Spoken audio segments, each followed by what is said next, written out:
Good evening, sir. My name is Rahul Gaonkar and I'm just a student. I just need to ask you, in the Islamic religion, why the Shias Muslim people are given less importance compared to other Muslims. I have also heard one of my Muslim friends that they are not even allowed to drink water from a Shia family. Not even a water, okay? Means I just need to ask, it is also said that in Iraq there was a Saddam Hussein has done, he has spread a chemical gas, he has done a cruelism on Shias people as compared to Hitler has done on Jewish people in the Second World War. So don't you think it's an injustice? I also need to know that what exactly the Shias people has done a mistake in the Islamic religion before. So still they're suffering right now these days. The brother asked the question that why are Shias considered inferior and what mistake they have done. Why Saddam Hussein killed them like Hitler has killed Germany with chemical weapons, etc. In Islam, there is no Shia Sunni. There is no Shia Sunni in Islam. I'll give the answer.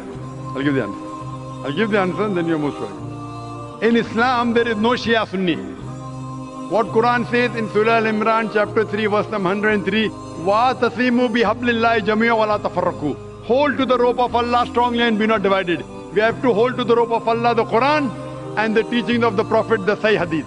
If you hold to them, then you're a true Muslim.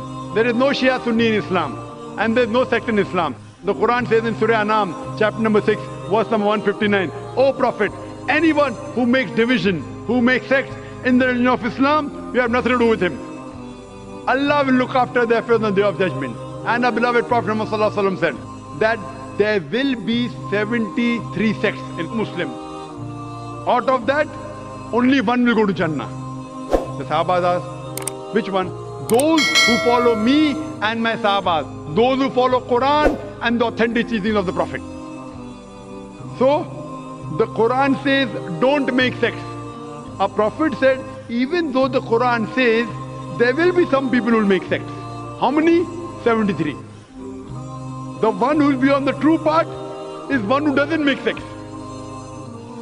So anyone who calls himself anything besides Muslim, the word is Muslim.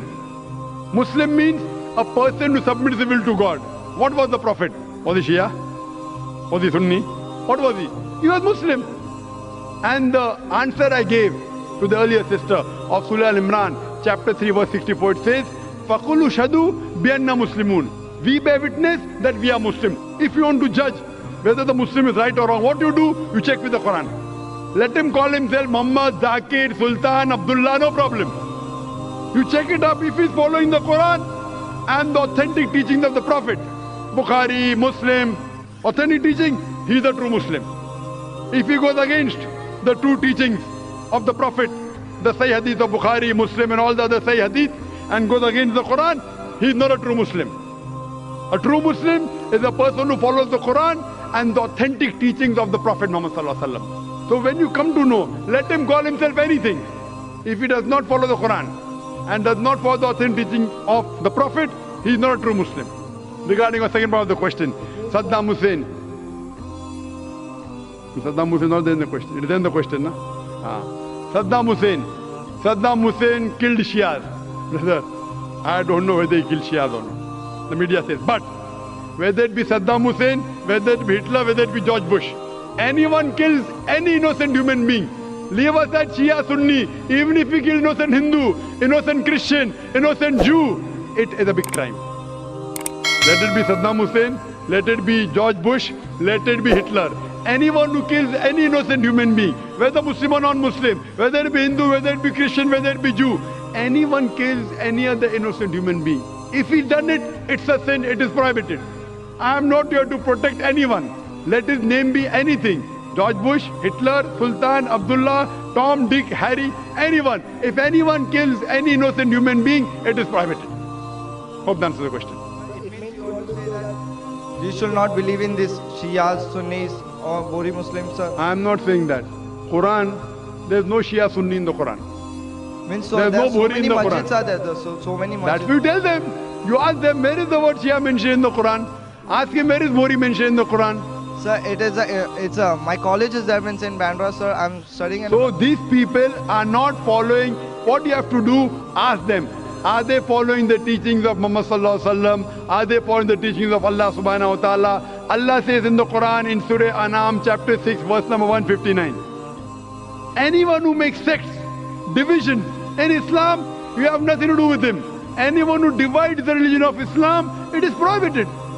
So if you have to be a good Muslim, you have to hold to the rope of Allah, that is the Quran. So just by calling someone Abdullah, Sultan, whatever it is, will not take you to Jannah, but following the teachings of the Creator Almighty God and following the teachings of Prophet Muhammad peace. So, and the last thing I just need to ask you, that it means we have to not believe in this, that there are so many sections of Islam, that Sunnis, Shias, we should not believe, we should only believe in Quran, right? Quran and the authentic sayings of Prophet, that's it. Any scholar says anything.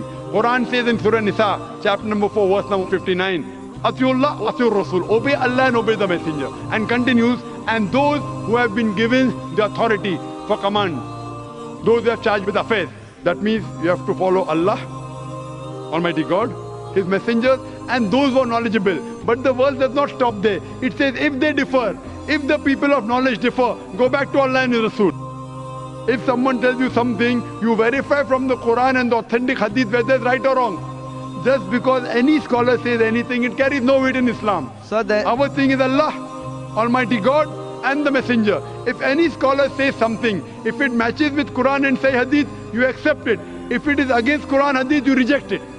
so Just by person saying he's a Muslim, you have to tell him, Qul hatu burhanakum, produce your proof in kuntum sadiqin, but if you're truthful. That's the reason, whenever I give answer, I give you references from the Quran and Sahih Hadith.